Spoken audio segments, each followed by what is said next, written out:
नारायणं नमस्कृत्य नरं चैव नरोत्तमं देवीं सरस्वतीं व्यासं तपोजयमुदीरयतिमुखं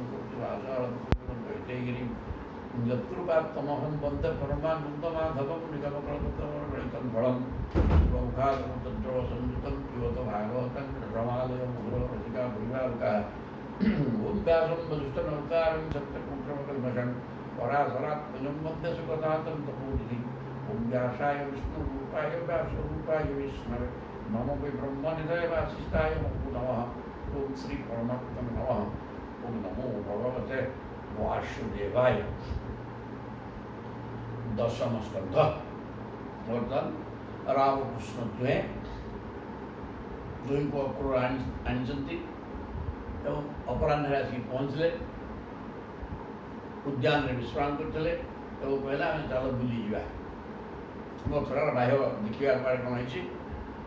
ତାପରେ ଚାଲିଲେ। ଗଲା ସମୟରେ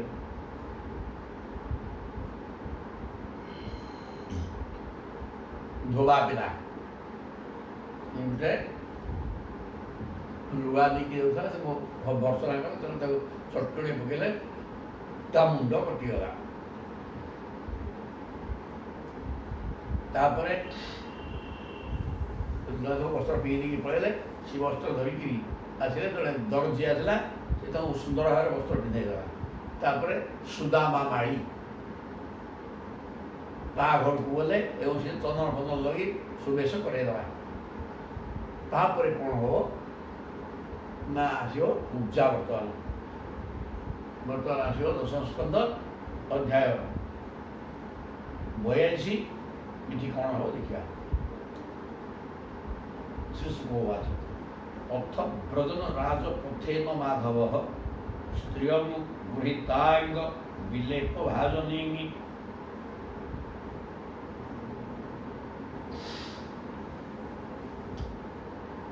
ବିଲୋପ୍ୟ ପୂଜାଂ ଯୁବତୀଂ ବରାନନାଂ ଅପ୍ରଚ୍ଛ ଯାନ୍ତିଂ ପ୍ରହସନ୍ ହର୍ଷପ୍ରଦଃ। ଶ୍ରୀ ଶୁକୋବାଚ ସୁଖଦେବ କହୁଛନ୍ତି, ହେ ପରୀକ୍ଷିତ ମହାରାଜ, ଅର୍ଥ ବ୍ରଜନ ରାଜପଥେନ ମାଧବ, ରାଜପଥରେ ମାୟାଧବ, ମାୟା ଯିଏ ମାଧବ ସିଏ, ମା ମାନେ ଲକ୍ଷ୍ମୀ, ଲକ୍ଷ୍ମୀ ବି ମାୟା, ମାୟାଙ୍କର ଧବ ସିଏ, ମାଆଙ୍କର ଧବ ବି ସିଏ, ମା ଲକ୍ଷ୍ମୀଙ୍କର। ଏଇ ପ୍ରକାର ଲକ୍ଷ୍ମୀ ହିଁ ମାୟା। ଏଇ ପ୍ରଭୁ ବର୍ତ୍ତମାନ ରାଜପଥରେ ଯିବା ସମୟରେ କ'ଣ ହେଲା ନା ସ୍ତ୍ରିୟଂ ଗୃହୀତାଙ୍ଗ ବିଲେପ ଭାଜନା, ଅଙ୍ଗ ବିଲେପ, ଚନ୍ଦନ ବିଭିନ୍ନ ରାଗ ନାଲିଆ ହଳଦିଆ ବିଭିନ୍ନ ପ୍ରକାର କରିକିରି ଚନ୍ଦନ ସବୁ ଦେଇକିରି ଯାଉଥିଲା ଗୋଟିଏ ସ୍ତ୍ରୀ ଲୋକ ପ୍ରଭୁ ରାଜମାର୍ଗରେ ଯିବା ସମୟରେ। ବିଲୋକ୍ୟ ଉର୍ଜା ଯୁବତୀ ବରାନନା, କିନ୍ତୁ ତାର କୁଜାଟା କୁଜତିଟା ଥିଲା ସେ ଯୁବତୀଟା ଏବଂ ବରାନନା ଅତ୍ୟନ୍ତ ସୁନ୍ଦର, ମୁହଁଟି ସୁନ୍ଦର, କିନ୍ତୁ କୁଜିଟା ଯୁବତୀଟା। ଅପ୍ରଚ୍ଛ ଯାନ୍ତି ପ୍ରହସନ ରସପ୍ରଦ, ପ୍ରଭୁ ତ ଅତି ରସିକ ନାଗର, ସେ କୁଜାର ଏ ଗତିକି ଦେଖିକିରି ଚନ୍ଦନ ଫନ୍ଦନ ଧରିଛି, ଟିକେ ଘୁଷା କହିଦେଲେ କ'ଣ ବଳି ଦେବ ଦିହରେ, ଆଉ ଟିକେ ଭଲ ହବ। ତେଣୁ କରି ପ୍ରଭୁ କ'ଣ କଲେ, ହସିକି ତାକୁ କହିଲେ,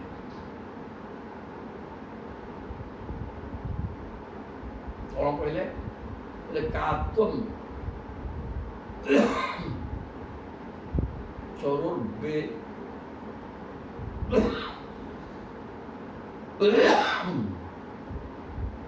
कात्वं बरु और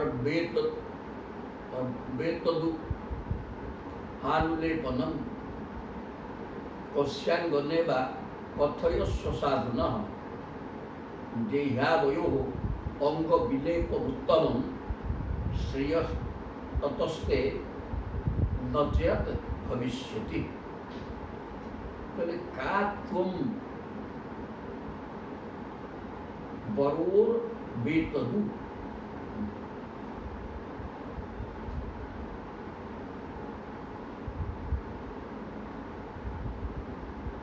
हानुलेपनम। सुंदरी तुम्हें किए ये सुभाष तो के बरु और बेतनु बेतनु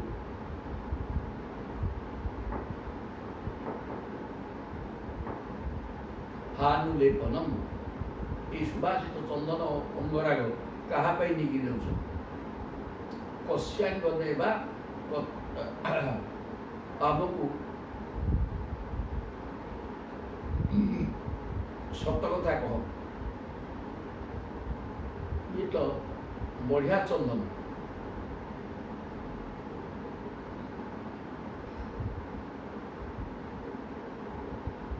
देही आवय हो अंग विलेपमुत्तमम। ये अंगराग नहीं दौच ये अत्यंत उत्तम अत्यंत सुभाषित उत्तम जना पड़ी तेणु ये आम शरीर टे बोल दियो श्रेय ततस्ते आम शरीर लगेदे तुम कल्याण हो न चिरात भविष्यति बिना विलंब तुम मंगल हो तेणुक आम शरीर बोल दियो। हे सुंदरी बरा रहे बरुर बेतदु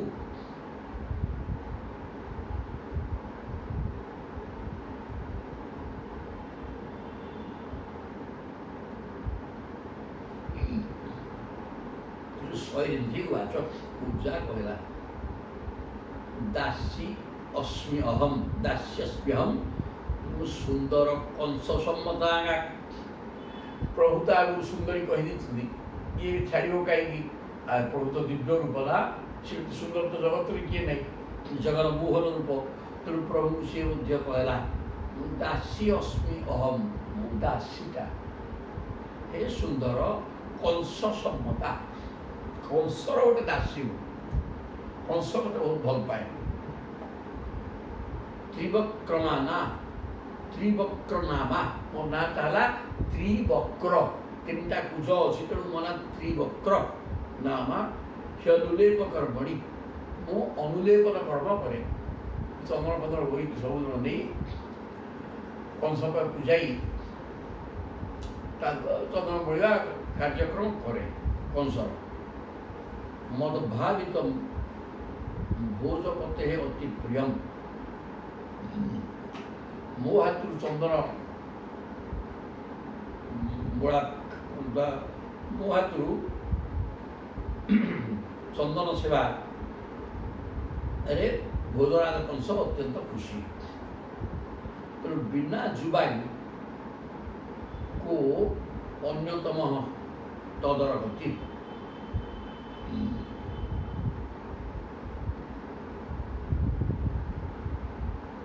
तुम्हें दी जन जो तंगल बढ़िया कथा मत कहल बिना जुबान तुम दुहिक व्यतीत आउ किए से चंदन पात्र माने चंदन गणा तुम दी जन छाड़ी आउ क्या शरीर हवा तो उचित बोली अनुभव करूनी तुम्हें सर्वश्रेष्ठ सुंदर व्यक्ति तुम देहरे ये चंदन ही बोला जा दरकार जो कंस को कंस शरीर बोले किंतु कंस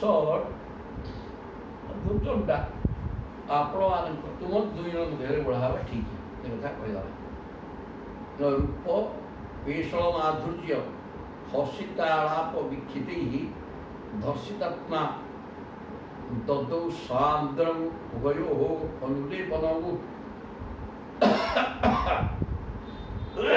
उभयंकर रूप माधुर्य रूप पेशल माधुर्य रूप अत्यंत आकर्षणीय यारे हस समूह हसिता आलाप विक्षिति चाहणी कथा सुंदर भाव कहते हृदय स्पर्शी कथा से धर्षितात्मा तार आत्मा आत्मतृप्त होगा से निजर आत्मस्वरूप कर प्रभु पाखे आत्मसमर्पण करदेला सान्द्रम उभय अनुलेपनम तुम दुई जन को तार चंदन अंगराग बोलिला ततः तावो गरागेण ततः तावो गरागेण स्ववर्णेतरशोभिना संप्राप्त परभागेन सुषुभाते अनुरंजितौ श्रीकृष्ण निजर श्यामल शरीर में हलदिया रंगर चंदन और बलराम निजर गौर शरीर में लाल रंगर अंगराग लगेले ततस्थौ अंगरागेन सुवर्णेतर शोभिना बर्तमान बलराम को देह गोरा सी लगेले रक्तवर्ण एवं संप्राप्त परभागेन पररागेन सुशुभाते अनुरंजित श्रीकृष्ण निज श्यामल शरीर हलदिया रंग बोलले श्यामल हलदिया रंग लगेदा एक गोरा शरीर नालिया रंगर चंदन लगेदा प्रसन्न भगवान को उजान त्रिवक्रान रुचिराननान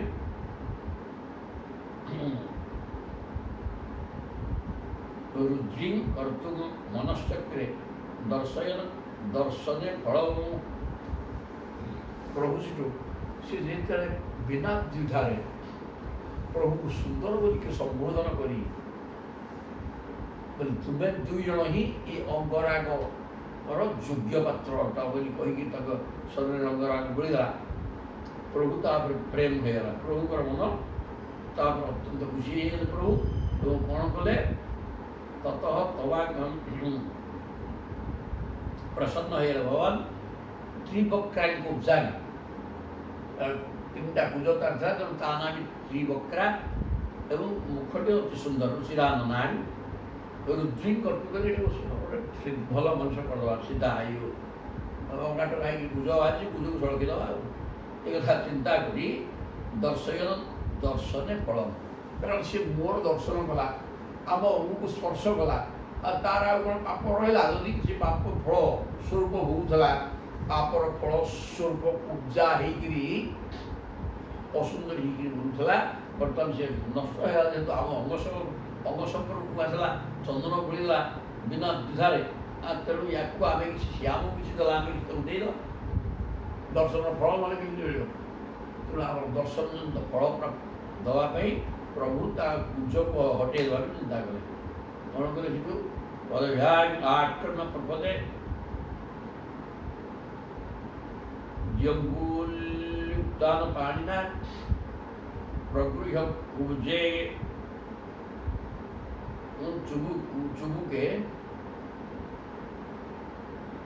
चुचुके ध्यात्म मुदनान मदच्युत पदभ्याग आकर्ण प्रपदे ता पादुकु निज पादरे दबेगिरी जंगुली तान पाणिना भगवान निजर दुई पादरे तार गोड़र दुई पंछा को चापी धरले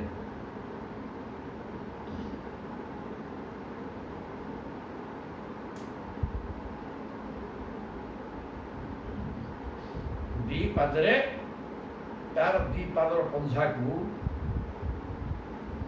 जामुड़ी के धरी दीटा अंगूठी दीटा लगी चुचुके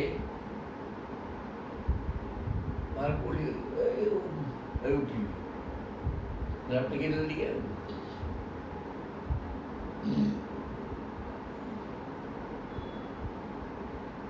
ताकू से अंगूठी बड़े टिके टेकी देले उठरे निज हाथ दुई आंगुठी लगी ता उठ में एटा थोड़ी थोड़ी है सेटा थोड़ी रे थोड़ी बोली कहवा तो थोड़ी रे हाथ लगी टिके टिके टिके गोड़ दी गोड़ पंछा को निजर दुई गोड़ चापी धरी ଥୋଡ଼ିକି ଟିକେ ଟେକି ଦେଲେ।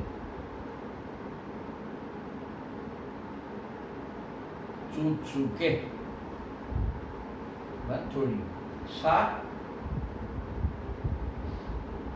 ତଦର୍ଜୁ ସମାନାଙ୍ଗୀ ତଦୃଜୁ ସମାନାଙ୍ଗୀ ବୃହତ୍ ଶ୍ରୋଣୀ ପୟୋଧରା ମୁକୁନ୍ଦ ସ୍ପର୍ଶରାତ୍ ସଦ୍ୟୋ ବହୁଭୋଗ ପ୍ରମୋଦୋତ୍ତମାଙ୍ଗା।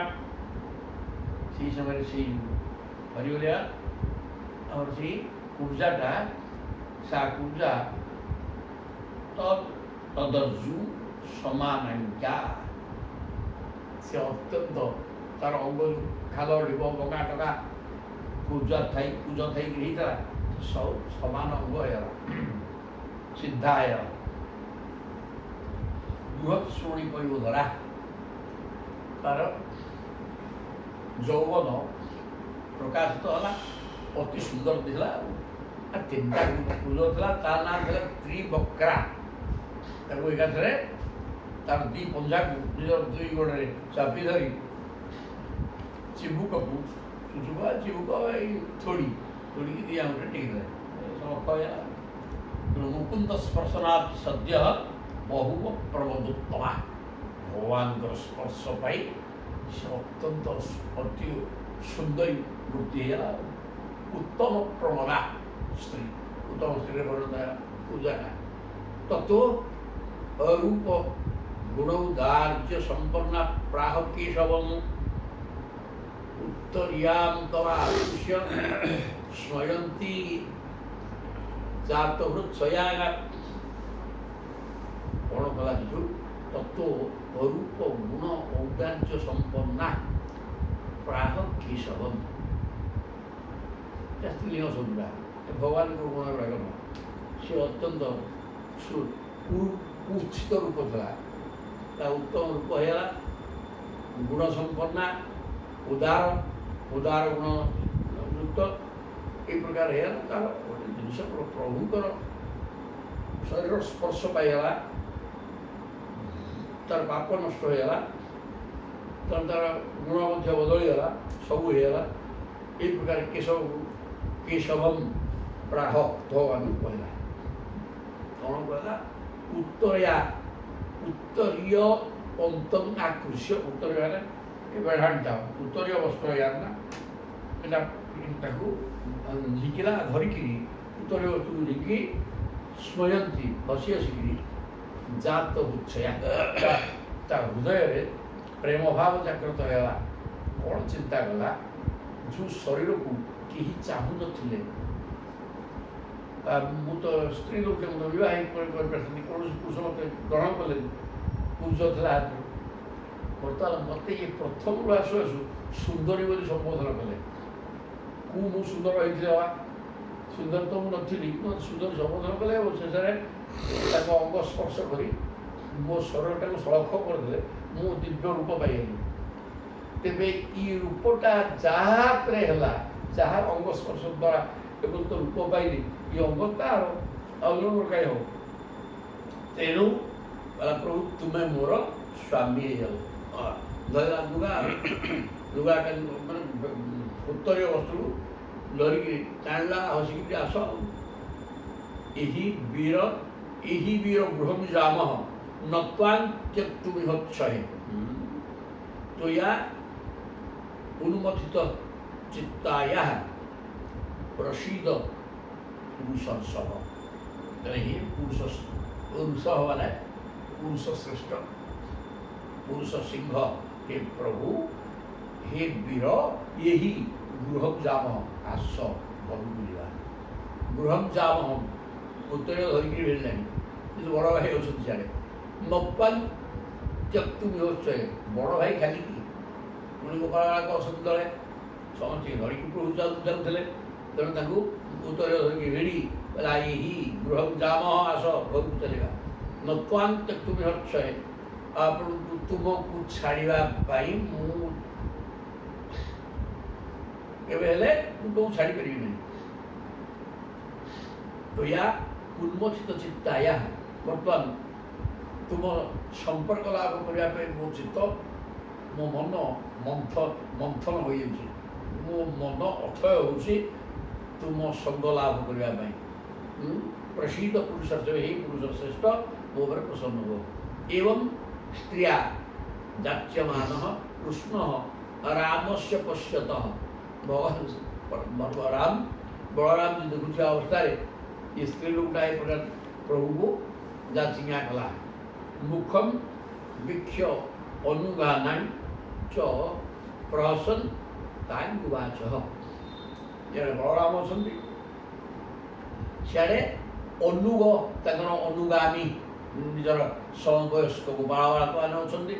ତେଣୁ ଏମାନଙ୍କୁ ମୁହଁକୁ ଚାହିଁଦେଲେ, ମୁଖମ ବିକ୍ଷ ଚାହିଁଦେଲେ ଟିକେ ପ୍ରଭୁ କଲେ ଏତେ ଲୋକ ଅଛନ୍ତି, ସ୍ତ୍ରୀ ଲୋକଟା ମୋତେ ଭିଡ଼ୁଛି ଲୁଗା ଧରିକି ଚ ପ୍ରହସନ ତାଙ୍ଗୁବାଚ ଟିକେ ହସିଦେଲେ। ଏବଂ ଭଗବାନ କହୁଛନ୍ତି ପୂଜାକୁ କ'ଣ କହିଲେ, ଈର୍ଷ୍ୟାଦିତେ ଗୃହ ଶୁଭ୍ରୁ, ହେ ଶୁଭ୍ରୁ ଶୋଭନ ଭୃଲତା, ତୁମର ଭୃଲତା ଧନୁ ଭଳିଆ ହେଇছে, ଅତି ସୁନ୍ଦରୀ। ଆଗରୁ ସୁନ୍ଦରୀ କହିଥିଲେ, ଶୁଭ୍ରୁ ମାନେ ସେଇ ହେ ଶୋଭନ ହେ ସୁନ୍ଦରୀ, ତ ସେଇ ଏକା ଜିନିଷ। ଈର୍ଷ୍ୟାଦିତେ ଗୃହ, ତ ଘରକୁ ଯିବି ପୁଂସାଂ ଆଧି ବିକର୍ଷଣମ୍, ତୁମେ ପୁରୁଷର ଆଧି ମାନେ ମାନସିକ ବ୍ୟଥାକୁ ହଟେଇ ଦେବ, କନ୍ଦର୍ପ ଜନିତ ମାନସିକ ବାଧାକୁ ଦୂର କରିବାରେ ଦକ୍ଷ ତୁମେ ହିଁ ଦକ୍ଷ। ତେଣୁକରି ତ ମୁଁ ନ ଯିବି କେମିତି? ତୁମେ ଯାହା କହୁଛ ମାନେ ମୁଁ ନିଶ୍ଚିତ ଯିବି। ସାଧିତାର୍ଥ ଗୃହିଣାଂ ନଃ ପନ୍ଥାନାଂ ତ୍ୱଂ ପରାୟଣଂ।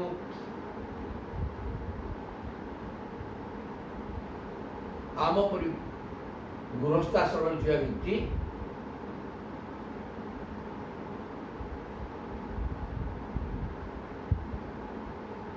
ବାଟୋଇମାନଙ୍କୁ ନିମନ୍ତେ ତୁମ ଘର ଆଶ୍ରୟସ୍ଥାନ ନେଇକି ରହ। ସାଧିତାର୍ଥ ଅଗୃହୀଣାଂ, ଆମର ଘର ଦ୍ୱାର ନାହିଁ ନା, ସେଠି ନଦ ଘରେ ମୁଁ ରହିଛି ହେଲା, ସେଟା ମୋ ଘର। ଆମେ ବର୍ତ୍ତମାନ ବାଟୋଇ, ପାଠ କହିଲା, ଆମେ ହେଲୁ ଘର ଦ୍ୱାର ରହିତ ଅଗୃହୀଣାଂ, ଘର ଦ୍ୱାର ନଥିବା ବାଟୋଇ ଆମେ। ଆଉ ତୁମ ଭଳିଆ ବ୍ୟକ୍ତିର ଆଶ୍ରୟ ନ ନେଲେ ଆମେ ବାଟୋଇ ମାନେ ବଞ୍ଚିବୁ କେମିତି? ତେଣୁ ଆମ ପାଇଁ ତୁମର ଆବଶ୍ୟକତା ବି ଅଛି ଏବଂ ତୁମ ଘରକୁ ଯିବି, କିଛି ଅସୁବିଧା ନାହିଁ। ବିସୃଜ୍ୟ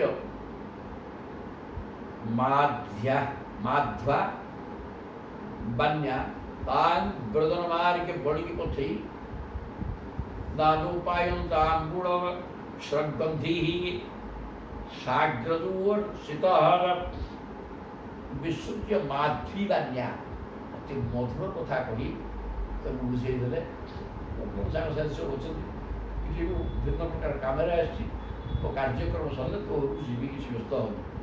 ତା ବ୍ରଜନ ମାର୍ଗ ବଣିକି ପଥେ, ତାପରେ ବାଟରେ ଚାଲିଲେ। ଏ ବାଟଟା କେମିତି ହେଇଛି ନା ବଣିକି ପଥ। ବଣିକି ମାନେ କ'ଣ?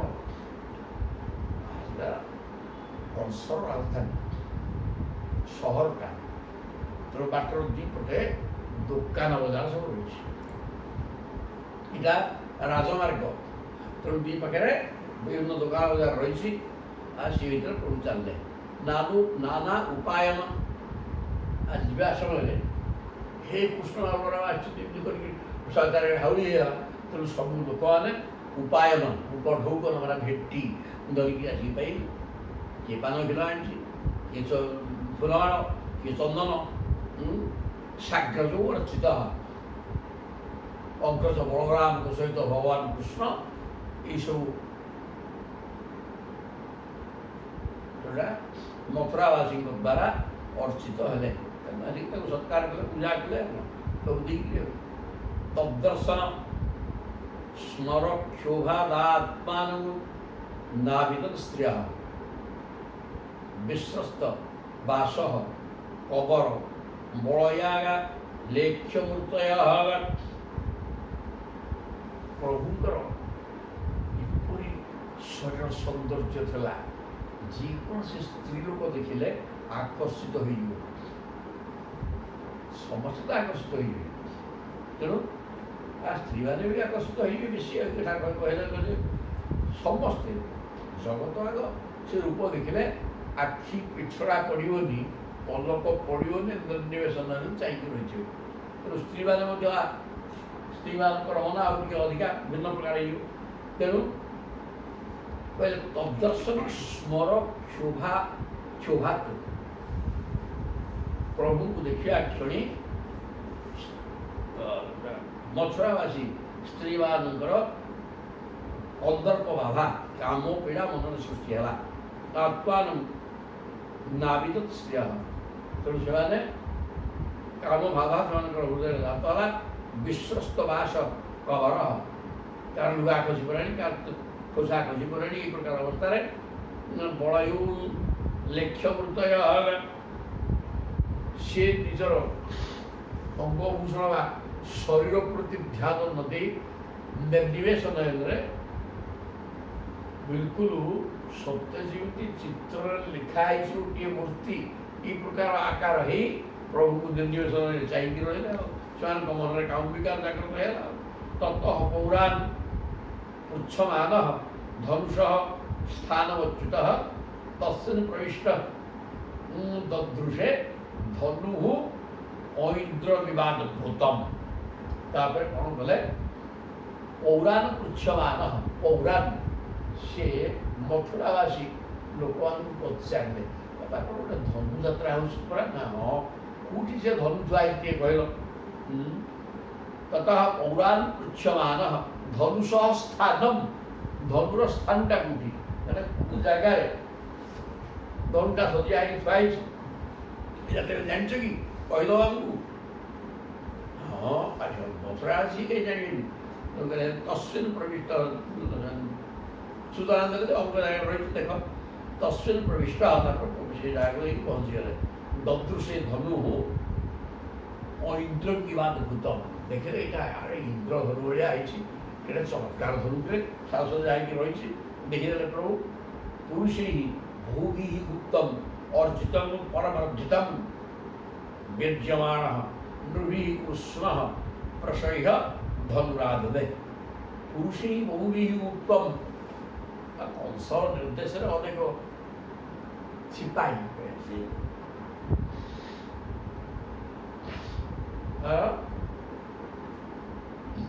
ସେବକ ସବୁ ଜଗିଛନ୍ତି। ଅତ୍ୟନ୍ତ ପରମର୍ଦ୍ଧିମତ ସମୃଦ୍ଧି ଧନୁର ନିର୍ମାଣ ସାଜସଜ୍ଜାରେ ବହୁ ଧନ ବ୍ୟୟ ହୋଇଛି। ସାଜସଜ୍ଜା ହେଇକି ମଧ୍ୟ ସେ ଅତି ସୁନ୍ଦର ଭାବରେ, ତେଣୁ ବହୁ ଅର୍ଥ ବ୍ୟୟ ହେଇକିରି ଏଇଟାକୁ ପ୍ରଭୁ ଦେଖିଲେ। ବାର୍ଯ୍ୟମାଣ ନୃଭି, ଏବଂ ସମସ୍ତେ ସେ ପଶିଗଲେ ଦୁର୍ଦୂର ହେଇକି, ସମସ୍ତେ ମନା କଲେ ଇଆଡ଼େ ଆସନି, ପଶନି ପଶନି ସିଆଡ଼େ ଗଲା କଥା, ଏମିତି କଲେ କିଛି ଶୁଣିବାର ନାହିଁ। ଷଣ୍ଢ ରାକା ପଶିଗଲେ। ନୃଭି କୃଷ୍ଣ ପ୍ରସହ୍ୟ ଧନୁରାଦଦେ, ପଶି ଯାଇକି ହଠାତ୍ ଧନୁକୁ ଧରି ପକେଇଲେ। ଆଉ ଅଛି କି ଧନୁ? ସେ ବ୍ୟବସ୍ଥା ନାହିଁ ସେଠି। ଯାହା ସବୁ ଦେଖିକିରି ପଳେଇବ ବାହାରେ ବାହାରେ, ସେ ଗୋଟେ ନିଶ୍ଚିତ ଗୋଟେ ଗେଟ୍ ତ ହଉ ଦିଆହେଇକିରି ଭିତରେ ପଶିବାର ବ୍ୟବସ୍ଥା ନଥାଇକିରି ହେଇଛି, ସବୁ ବାହାରେ ଠିଆ ଯାଅ, ସେଠି ଦ୍ୱାର ଦେଶରେ ସବୁ ଜଗିକି ରହିଛନ୍ତି। କିନ୍ତୁ ସେ ପ୍ରଭୁ ସେ କଥା ନ ମାନି ଜୋର ଜବରଦସ୍ତ ହେ ହେ ରହ ରହ ପଶନି ବୋଲି କହିଲା, ସିଧା ଯାଇକି ଧନୁକୁ ଧରି ପକେଇଲେ। କ'ଣ କଲେ ସବୁ? ଧନୁରାଦଦେ କରେଣ ବାମେନ ଶରୀର ଉଦ୍ଧୃତଂ ସଜ୍ଜନ୍ତ କୃତ୍ୱା ନିମିଷେଣ ପଶ୍ୟତାଂ ମୃଡ଼ାଂ ବିକୃଷ୍ୟ ପ୍ରବଭଞ୍ଜ ମଧ୍ୟତୋ ଯଥେକ୍ଷୁ ଦଣ୍ଡମ୍ ମଦକର୍ଜୁକରଣ। ଅତି ସୁନ୍ଦର କହୁଛନ୍ତି କରେଣ ବାମେନ ଶରୀର ଉଦ୍ଧୃତମ୍, ସେ ଧନୁଟାକୁ ବାଁ ହାତରେ ଖେଳିଲା ଭଳିଆ ନେଇକି ଆଣିଲେ। ଶରୀର ଖେଳିଲା ଭଳିଆ। ସଜ୍ଜନ୍ତ କୃତ୍ୱା ନିମିଷେଣ ପଶ୍ୟତାଂ, ଲୋକ ଚାହିଁଛନ୍ତି ସେ ଧଡ଼ିକିନି ଧନୁଟାକୁ ଟାଣି ଆଣି ଧନୁରେ ଜିଆଟା ବନ୍ଧା ହେଇନଥାଏ, ବାନ୍ଧିକି ରଖିଲେ ସେଟା କୁଗୁଳା ହେଇଯିବ। ତେଣୁ ସେ ଟାଣି ହେଇକି ରହୁଥିବ, ତାକୁ ଝିଙ୍କିକିରି ଜିଆ ଘୋଡ଼େଇକି ଧନୁକୁ ମାରିବ। ଇଏ ହେଲା ପାଠ। ବୋଇଲେ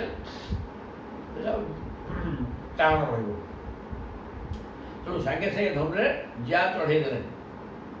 लोक चाहिए गोटे सेकेंड सबुरा कर दुर्धार नृणांग विकृष्य प्रबभंज मध्यतः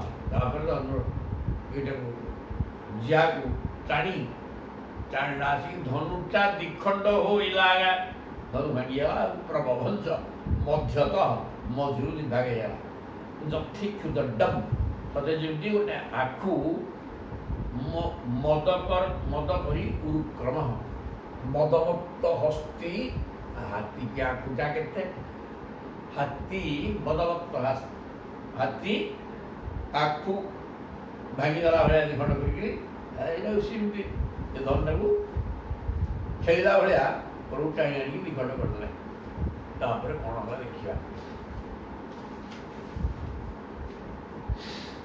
धनुषो भज्यमान से शब्द खौरोदशी दिशा धनुटा भांगीगला से छुटिया धनु न तेणु शब्द व्यापीगला चारिटे खम मान आकाश अरुदशी पृथ्वी पाताल स्वर्गलोक सब व्यापीगला पूरया मास जम श्रुवा कंस त्रासमुपागमत एवं से शब्द एत भयंकर है कंस छानिया कौन है कि कौन बम पड़ा कौन ये कितने भयंकर शब्द कौन ये कंस भयभीत है तद्रक्षिण शांचरा कुपिता आत्मतायिन ग्रहीतु कामा आवभ्रु गृहतां बध्यतां आसी जो द्वार रक्षक थे शिरच्छेद हो सारे कंस रखा जगी दरवा नहीं खाई पी रहीस तोर बल बल ना दीटा पिला बसिक धनुटा भांगी धनु उत्सव मोर होते लोक आसवे केते कथा हो केते लोक निमंत्रण दिखाई भांगी शेष कर धनु धनु यात्रा शेष हाँ कम कल आम जीवन रो सी कौन कले तद रक्षिण से धनुर रक्षा दायित्व अनुसर मैंने कुपिता क्रोध कले सांघातिक कृष्ण बलराम ग्रहीतु काम धर धर मार मार पिट पिट कही लगे रोहआ कर आवभ्रु गृहता बध्यता धर धर मार मार ये शब्द कले अथ तान दुरभिप्रायान विलोक्य बल की सबू क्रुद्ध धन आदाय सकड़े जघंतु प्रभु जानिए यार इराक कंसर सेवक तो क्रूर गुड़ाक छड़ा ये भाया मारे दौड़े कहीं जगी थे काम व्याघात आसला कर्म शेष होगा जीवन भी सरीज सहित कारण मस छाड़ तेणु सी बाटे एक चिंता करी से धनुटा तो दिगंड भागी दी भाइक भाग बांटी खंडे को खंडे कहले पिटापिटी कर देखा सी कौन कुथे मार्च मारतु आम एक धरिकी पिटा तेणु बलचक कंस प्रहित हत्वा शालामुखा ततः निष्क्रम्य चेरतु पृष्ठ निरीक्ष पूरसंपद बलंच कंस प्रहितम जितक थे समस्त ये से धनु खंडे खंडे धरिकी धनु फाड़े फाड़े धरी मारिक शेष करदे आउ कंस प्रहित कंस आउरी पठेदेला देख देख कोठी कौन है आउ सैन्य पठेदेला से जिया आसिले समस्ते से मले आउ खसिक जीविका प्रभु जम आ महाकाल निशान पूर्ववास तापर विनाश कर दे निष्क्रम्य चेरतु हृष्ट अति आनंद सुंदर राजधानी शोभा कि सुंदर दुकान सब पड़ी घर द्वार तह देखिकी आनंद अनुभव कले या घर था द्वार था ये सब जाते आप आज ये अच्छा तो कल भल घास अच्छी चंदौड़ी सियाड़े तेणु घर द्वार सेमती ना सब देखिकी बहुत खुशी है तापर तय तत् अद्भुत वीर्यम निशम्य पुरवासिन तेज प्रागर्भ्यम रूपंच मेनिरे विबुधोत्तमो ये जो प्रभुंकर तय तत् अद्भुत वीर्यम बोले धनुटा तो भाग्य नहीं तो टेकी पारे ଯେଉଁ ଅବସ୍ଥା ଏକୁ ଧରିକି ଭାଙ୍ଗିଦେଲେ କିଏ କମ୍ ପରାକ୍ରମ କରନ୍ତୁ। ପିଲା ଗୁଡ଼ାକ 11 ବର୍ଷର ପିଲା ତ ଆଉ ହଁ 11 ବର୍ଷ କେତେବେଳକୁ ହେଇଥିଲା 11 ବର୍ଷର ପିଲା ଇଏ ଏଇ କଥା କରି କହିଲେ ନିର୍ଜନ ନିଶାମ୍ୟ ପୁରବାସୀନ ପୁରବାସୀ ମଥୁରା ପୁରବାସୀ ଜନସମୁଦାୟ ଯେତେବେଳେ ଦେଖିଲେ ଯେ ଶିବ ଧନୁଟାକୁ ସେ ଯେଉଁ ଧନୁ ସେଟା ଶିବ ଧନୁଟାକୁ ଭାଙ୍ଗିବା ବ୍ୟବସ୍ଥା ଭାଙ୍ଗି ସାରିଲେଣି। ତେଣୁ ତେଜ ପ୍ରାଗଲଭ୍ୟନ୍ ରୂପଂଶ ମେନିରେ ବିବୁଧୋତ୍ତମୈ କି ତେଜସ୍ୱୀ ପିଲା ହେଇଛନ୍ତି ଏବଂ କି ପ୍ରଗଳ୍ଭ ବଚନ ମିଠା ମିଠା କଥା କେତେ ସୁନ୍ଦର ମିଠା କଥା କହୁଛନ୍ତି। କି ରୂପ ଇଏ ମଜିସନ୍ ଇଏ ବିବୁଧୋତ୍ତମ ଦେବତା ଉତ୍ତମ ଦେବତା ଛୋଟିଆ ଦେବତା ବି ନୁହଁ। ତୟୋ ବିଚରତଃ ସ୍ୱୈରନ୍ ଆଦିତ୍ୟ ଅସ୍ତौ ବେଗାନ୍ କୃଷ୍ଣରାବौ କୃତौ ଗୋପୀ ପୁରା ଛକଟମା ନିୟତୁ ତୟୋ ବିଚରତ ତାପରେ ନିର୍ବିଘ୍ନରେ ବୁଲିଲେ ପୁରା ବାଡ଼ିଆ ମାରିଦେଲେ ଘଣ୍ଟାକୁ 2 ଘଣ୍ଟା ଖାଲି ଭାଙ୍ଗିଦେଲେ ଧନୁଯାତ୍ରା ଶେଷ। ଆଉ ତାପରେ କ'ଣ କଲେ ଷଣ୍ଢ କରି ବୁଲିଲେ ଆଉ ବିଚର ଯେଉଁ ଶୋଭା ଦେଖିକିରି ବୁଲୁ ବୁଲୁ କ'ଣ ହେଲା ଆଦିତ୍ୟ ଅସ୍ତ ଗୋଟେଇବା ସୂର୍ଯ୍ୟ ଅସ୍ତ ହେଇଗଲା ଆଉ ସନ୍ଧ୍ୟା ହେଇଗଲା ଆଉ କ'ଣ ବୁଲିବା ତାହେଲେ ଫେରିଯିବା। କୃଷ୍ଣ ରାମ ବୃତ ଗୋପୀ ରାମ କୃଷ୍ଣ ଦୁହେଁ ଗୋପାଳମାନଙ୍କ ସହିତ ବର୍ତ୍ତମାନ ପୁରା ଶକଟମୀ ସେ ମଥୁରାପୁର ଭିତରୁ ବାହାରି ଯେଉଁ ଜାଗାରେ ମଥୁରା ନଗରୀ ବାହାରେ ଉଦ୍ୟାନ ଭିତରେ ତ ରହିଥିଲେ ଶଗଡ଼ ସବୁ ଥିଲା ନନ୍ଦ ଅଛନ୍ତି। ତେଣୁ ସେ ଜାଗାରେ ପହଞ୍ଚିଗଲା। ଗୋପ୍ୟ ମୁକୁନ୍ଦ ବିଗମେ ବିରହାତୁରା ଜାଗା ଆଶା 87 ରତାର ମଧୁପୁର ଝିଅ ଭୁବନେ ସମ୍ପଶ୍ୟତାନ୍ ପୁରୁଷ ଭୂଷଣ ଗାତ୍ର ଲକ୍ଷ୍ମୀ ହିତ୍ୟତରାନ୍ ଭଜତ ଚକମେୟଦଂ ଶ୍ରୀ।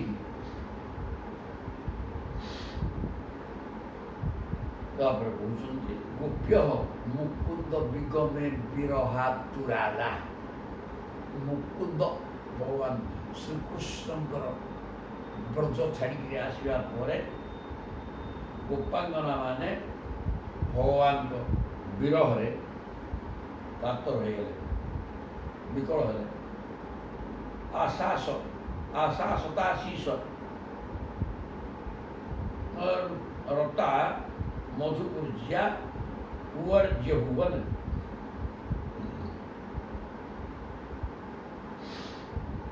ବୋଇଲେ ବର୍ତ୍ତମାନ ମଥୁରାବାସୀମାନେ ପୁରୁଷ ଭୂଷଣ ଭଗବାନ ଶ୍ରୀକୃଷ୍ଣଙ୍କ ପ୍ରତିଟି ଅଙ୍ଗର ସୌନ୍ଦର୍ଯ୍ୟ ଦେଖିବାକୁ ପାଇଲେ। ଏଟାକୁ ଆମେ ଦେଖୁଥିଲେ ଆମେ ଭଗବାନଙ୍କର ସର୍ବାଙ୍ଗ ସୁନ୍ଦର ଭଗବାନଙ୍କର ସ୍ୱରୂପ ଦର୍ଶନ କରି ଏଠି ଆନନ୍ଦ ଅନୁଭବ କରୁଥିଲେ। ସେଇଟା ବର୍ତ୍ତମାନ ଆମେ ବିରହ ଦୁଃଖରେ ଦୁଃଖିତ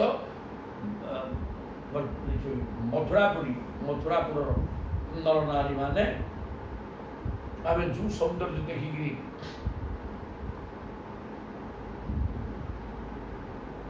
ମ୍ରିୟମାଣ ହେଇଯାଉଥିଲେ ବର୍ତ୍ତମାନ ସେ ସୌନ୍ଦର୍ଯ୍ୟଟା ସେମାନଙ୍କୁ ଦେଖିବାକୁ ମିଳିଗଲା। ସେ ହେଲେ ପୁରୁଷ ଭୂଷଣ। ଜଗତରେ ଯେତେ ପୁରୁଷ ଅଛନ୍ତି ତାଙ୍କ ଭିତରେ ସର୍ବଶ୍ରେଷ୍ଠ ପୁରୁଷ ଅତି ସୁନ୍ଦର ପୁରୁଷ। ତାଙ୍କୁ ଆମ ଦର୍ଶନ ବର୍ତ୍ତମାନ ସରିଗଲା ବେଳେ ଦେଖିବା ସୁଯୋଗ ମିଳିଗଲା କାହାକୁ ମଥୁରାପୁରୀ ଲୋକମାନଙ୍କୁ। ସମ୍ପଶ୍ୟତା ପୁରୁଷ ଭୂଷଣ ଗାତ୍ର ଲକ୍ଷ୍ମୀ। ସେ ପୁରୁଷ ଭୂଷଣ ପୁରୁଷ ଶ୍ରେଷ୍ଠ ପୁରୁଷମାନଙ୍କର ଭୂଷଣ ଆଉ ଅଳଙ୍କାର ହେଇଥିବା ଭଗବାନ ଶ୍ରୀକୃଷ୍ଣଙ୍କର ଶୋଭା ସୌନ୍ଦର୍ଯ୍ୟ ଲକ୍ଷ୍ମୀକି ଦେଖି ହିତ୍ୱା ଇତରାନ୍ ଭରତ ଚକମେ ଅୟନଂ ଶ୍ରୀ। ସତରେ ମଥୁରାବାସୀମାନେ ପରମାନନ୍ଦରେ ମଗ୍ନ ହୋଇଗଲେ। ହିତ୍ୱା ଇତରାନ୍ ଭରତ ଚକମେ ଅୟନଂ ଶ୍ରୀ।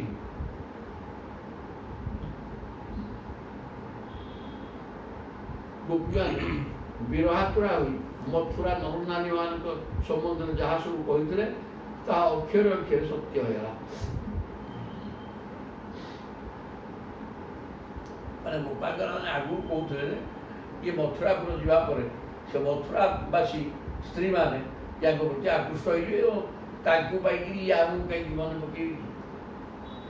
ଏତେ ତାଙ୍କ କଥାଟା ବର୍ତ୍ତମାନ ସତ୍ୟ ହେବାକୁ ଗଲା ଏବଂ ମଥୁରାବାସୀ ସମସ୍ତେ ପ୍ରଭୁଙ୍କର ଏ ଯେଉଁ ପୁରୁଷ ଭୂଷଣ ସୌନ୍ଦର୍ଯ୍ୟ ଅଛି ତାଙ୍କ ଶରୀର ଭିତରେ ସମସ୍ତ ପୁରୁଷମାନଙ୍କର ଅଳଙ୍କାର ସ୍ୱରୂପ ଶିରୋମଣି ସ୍ୱରୂପ ମସ୍ତକ ମଣି ଭଳିଆ ହେଇଥିବା ଏ ପ୍ରଭୁଙ୍କ ରୂପ ଦେଖିକିରି ସମସ୍ତେ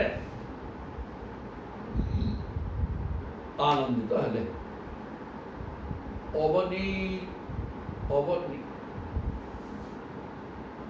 ଅବନୀତାଙ୍ଘ୍ରି ଯୁଗଳଉ ଭୁକ୍ତ୍ୱା କ୍ଷୀରୋପସେଚନମ୍ उसतु तां सुखं रात्रि ज्ञात्वा कंस चिकीर्षितम् उपनिक्तांघ्रि जुगलौ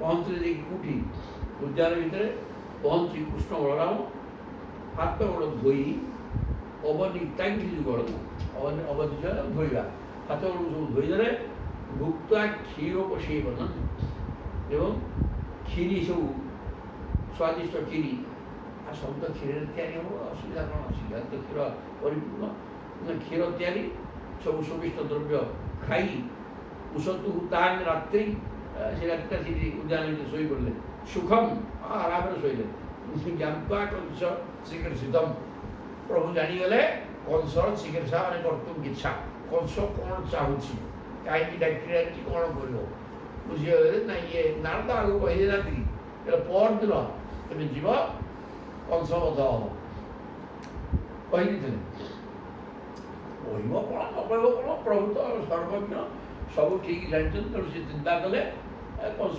मारिया डाकी आनी हो बुझेदबा मारिया डाकी आनी तेणु प्रभु निर्विघ्न आराम शोई पड़े रात ताने कौन चिंता अर्थ नहीं यह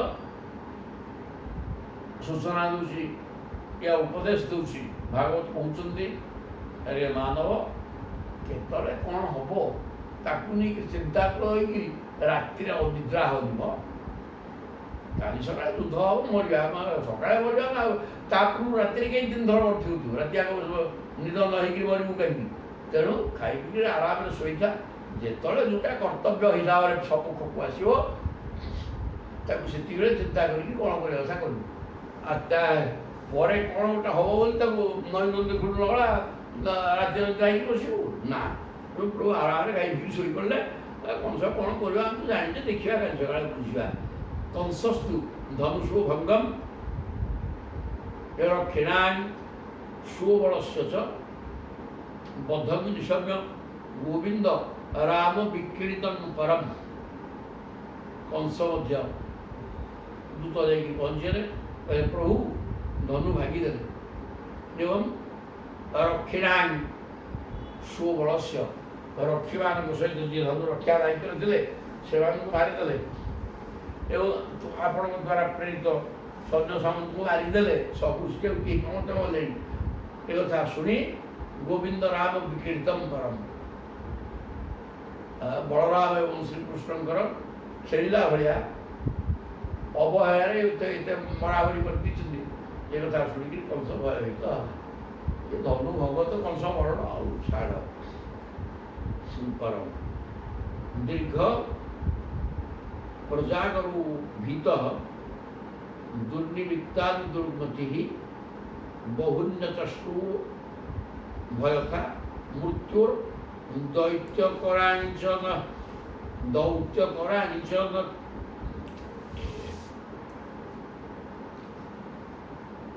एथिपाई से कौन परिश्रम करना ये कथा शुणी कंस भयभीत है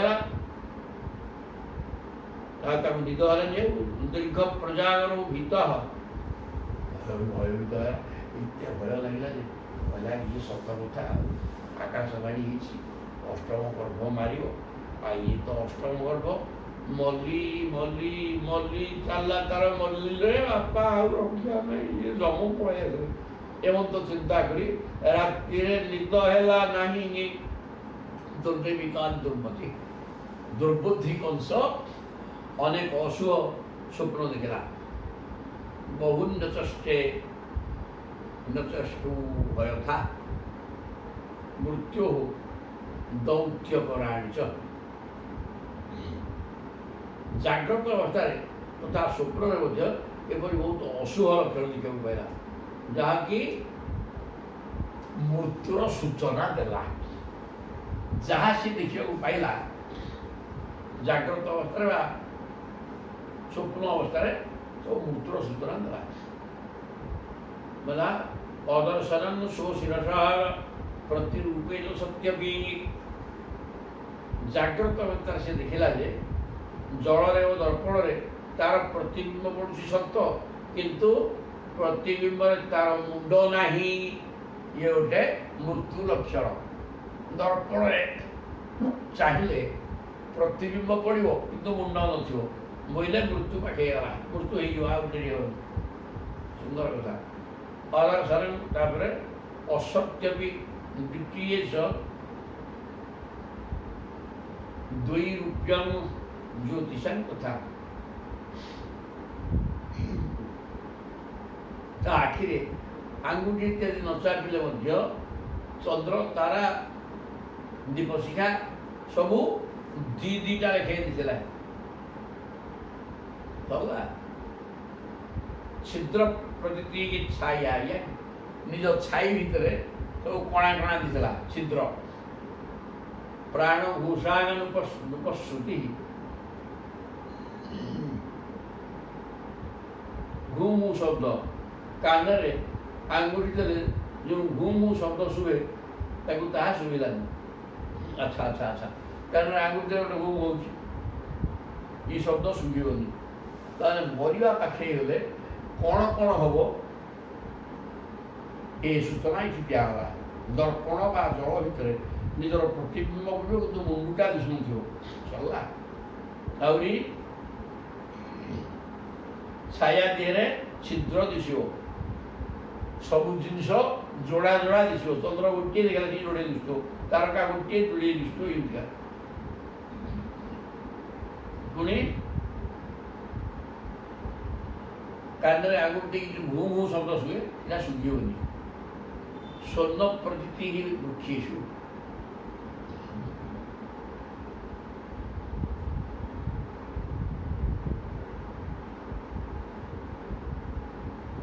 ସବୁଜ ଗଛ ତାକୁ ସୁନେଲି କଲର ଦେଖାଗଲା। ସ୍ୱର୍ଣ୍ଣ ପ୍ରତୀତି ବୃକ୍ଷେଷୁ। ଆଉ ଗଛ ଗୁଡ଼ାକ ସବୁଜ ନା ତାକୁ ସୁନା ଭଳିଆ ଦେଖଲା। ସ୍ୱ ପଦାନାଂ ଅଦର୍ଶନଂ। ଓ ଚାଲିଲେ ତାର ପାଦ ଚିହ୍ନ ଦିଶୁନାହିଁ। ଓ ଚାଲିଲେ ବି ଭୂମିରେ ପାଦ ଚିହ୍ନ ପଡ଼େ, ସେ ପାଦ ଚିହ୍ନ ବି ଦିଶିଲାନି। ତେଣୁ ଏଗୁଡ଼ା ସବୁ ଅଶୁଭ ଲକ୍ଷଣ, ମରିବାର ଲକ୍ଷଣ। ସ୍ୱପ୍ନେ ପ୍ରେତ ପରିଶୃଙ୍ଗ ଖରଜାନଂ ବିଷାଦନଂ। ସ୍ୱପ୍ନ ଦେଖୁଛି ପ୍ରେତକୁ ଆଲିଙ୍ଗନ କରିଛି, ମଲା ଲୋକଟା। ଖରଜାନଂ ବିଷାଦନଂ। ଖର ମାନେ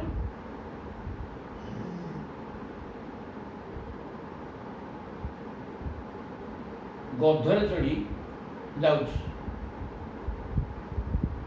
ବିଷାଦନ ମାନେ ବିଷ, ବିଷ ବିଷ ପିଉଛି। ଗଧ ଉପରେ ଚଢ଼ିକି ଯାଉଛି, ପ୍ରେତ ଗୁଡ଼ାକୁ ଆଲିଙ୍ଗନ କରୁଛି। ଜାୟାନ୍ ନଳଦ ମାଲ୍ୟେକ ତୈଳାଭ୍ୟକ୍ତ ଦିଗମ୍ବର।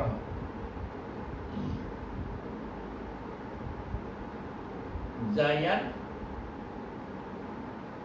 ନଳଦମା ଲୋକ।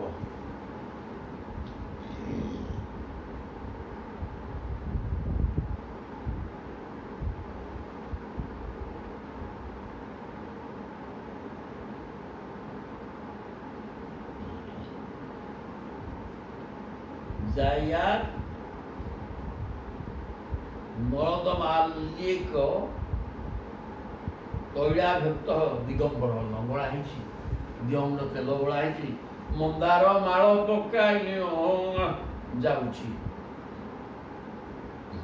तेल बेकर मंदार फूल माल लंगड़ा ये सब गुड़ाक मूर्तिर लक्षण अन्यानि चित्तम भूतानि स्वप्न जागरिता पश्यन मरण संत्रस्त निद्रांग लेभे न चिंतयागा ये प्रकार अनेक मरण संकेत स्वप्न देखला चित्तम भूतानि स्वप्न जागरिता स्वप्न अवस्था जाग्रत अवस्था ये सब विभिन्न प्रकार मृत्युर सूचक अनेक कथा देखला तेणु तार मरण भय चिंता एत चिंता बढ़िगला जे तार उद्धरण त्याग विष्टाया निशि कौरव्य सूर्यताभ्य समुत्थिते हे कौरव्य ये सुखदेव पूछते हैं कि महाराज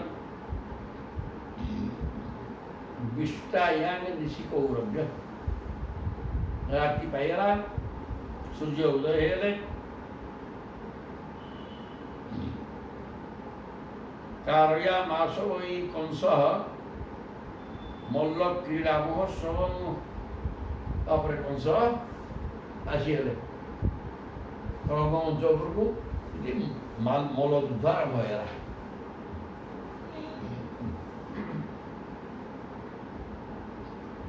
आनर्चु पुरुषा रंगम तृतीय व्यक्तिस्थ घिरे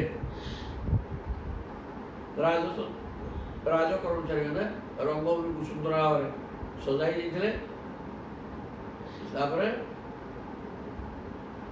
चलला वेरी चूरी बाध्य सब बाजला मंचा चालकृता सगही पताका शैलतोरणी मंचटा शोभा पाँच फुलमाल फुलमाला लगी पताका सब पोता पताका शैलतोरणी अवतोरण होती पताका लगी सब फुलमाला लगी रंग सुंदर सजाई तेषु पौरा जानपदा ब्रह्मक्षेत्र पुरोगमः जथोपजुषं विविषु राजानस्य कृतासनाः मंचा देहरे पुरवासी जनपद गाँव ग्रामवासी समस्ते ब्रह्मक्षेत्र ब्राह्मण क्षेत्र समस्ते सब विभिन्न वर्णर व्यक्ति विशेष सब बसी जाती यथोपजुषं विविषु राजन देश कंसर जी सांग राजा से राजा स्वतंत्र व्यवस्था राजा राजा स्थान बसले पुरोदन बाटर बसले नगरदन बाटर बसले समस्त को बसवार व्यवस्था होता तेणु जी बसीगले कंस परिवृत उमाप्ति राजमंच उपाविशत मंडलेश्वर मध्यस्थ हृदय विदूयता कंसहत्या निद्रा मृत्यु हारी से अनेक अशुभ सूचना पाई राज्य मरबार व्यवस्था तेणु परिवृत उमाप्ति मंत्री सहित कौन कला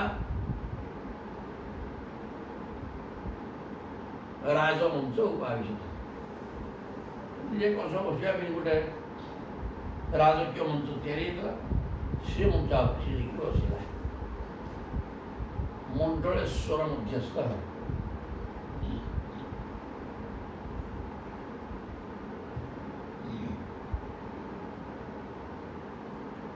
मंडल ମଣ୍ଡଳେଶ୍ୱରରେ ରାଜା ରାଜାମାନଙ୍କର ମଝିରେ ତାଠୁ ଗୋଟେ ମଞ୍ଚ ତିଆରି ହେଇଥିଲା, ସେଠି ଦେଇକି ବସି ପଡ଼ିଲା। ହୃଦୟ ବିଦ୍ୟୁତ ତା ହୃଦୟଟା କମ୍ପମାନ ହେଉଛି। ସେ କଂସ ଆଉ କଂସ ଅବସ୍ଥାରେ ନାହିଁ, କାରଣ ରାତି ଅନିଦ୍ରା, କୃଷ୍ଣ ମାରିଦେବେ ନିଶ୍ଚିତ। ଇଏ ଚିନ୍ତା କରିକି ରାତି ଅନିଦ୍ରା ହେଇ ଅସୁସ୍ଥ ଅବସ୍ଥାରେ ଚିନ୍ତାକୁଳ ହେଇ ବସିଲା। ଆଉ ତାପରେ କ'ଣ ହେଲା? ବାଦ୍ୟମାନେଷୁ ତୁର୍ଯ୍ୟେଷୁ ମଲ୍ଲ ତାଳୋତ୍ତରେଷୁ च ମଲ୍ଲାଃ ଷୋଡ଼ଙ୍କୃତାତୃପ୍ତାଃ ସୋପାଧ୍ୟାୟାଃ ସମାମିଷତ। ଯେତେବେଳେ ବାଦ୍ୟ ବାଜିଲା, ବୀର ବାଜା, ତୁରୀ ବାଜିଲା, ମଲ୍ଲ ତାଳୋତ୍ତରେଷୁ च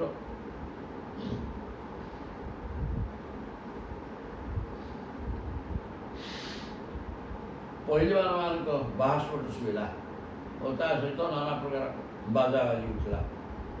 ଗର୍ଭୋନ୍ମତ୍ତା ପହିଲବାନମାନେ ସାଜସଜା ହୋଇ ନିଜ ନିଜର ଉସ୍ତାଦମାନଙ୍କ ସହିତ ରଙ୍ଗଭୂମିରେ ପହଞ୍ଚିଗଲେ। ତୁରୀ ବାଜିଗଲା,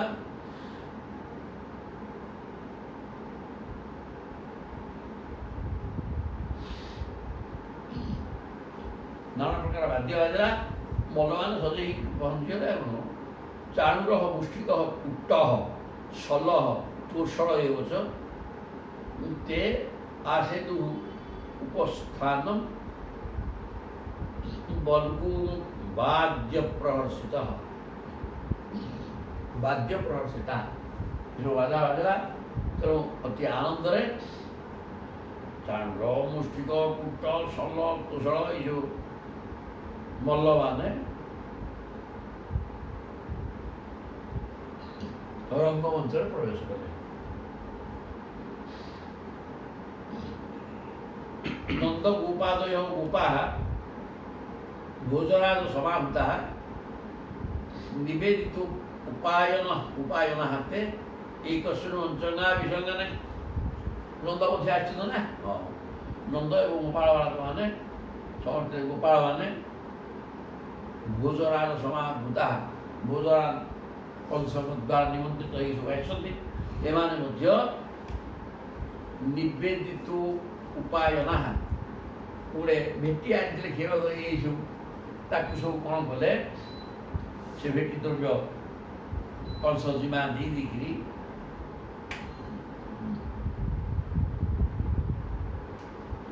भोजराज समाज कंस द्वारा निमंत्रित होकर आसी भेटी सब दे मंच बसीगले विजु मंच तैयारी इतिश्रवण भागवत महापुराण पारमहंस्यां संहितायां दशम स्कंधे वर्धे मल्लरंग उपवर्णनम नाम द्विचत्वारिंशोऽध्यायः इजरणी त्रिचत्वारिंश आसवे जी रंगमंच रेडी कंस बसी सारे समस्ते बसी सारे खेलटा बर्तमान आरंभ हम और कंसंकर स्वर्गारोहण हम। आगामी अध्याय पाठ देखिए।